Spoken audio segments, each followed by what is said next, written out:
say there are two sides to it. There's the God said part and there's the wisdom part, right? And the wisdom part is purpose test, and then the wisdom test itself, which is even if God had told you that this person is your spouse, wisdom test demands that you do due diligence. You mentioned, like ask questions, be clear, as it is in heaven, so it is on earth. If it is in heaven and it's not so on earth, something is wrong somewhere. So you have to balance it. So if God had told you this is your wife, you have to do that due diligence. So God is telling me this person is my wife. I know the things God had told me about my wife in the past. It was just identity that was not fitting in yet. So it was easier for me to ask around, and everything I was asking around was matching things God said. So it was easy for me to identify that, okay, yeah, God has said this person is my wife. Everything God has told me, wisdom demands that I confirm and do my due diligence without saying God said to her. So when we sat down and started talking, it was a very simple thing. We're going on a journey. I want you to go with me on this journey.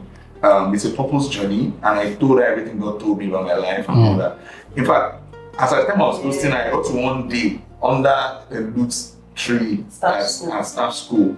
It was too spooky that night because there were certain things that I was saying verbatim that God had told her. Amazing. About my life. Amazing. About her life, everything in details.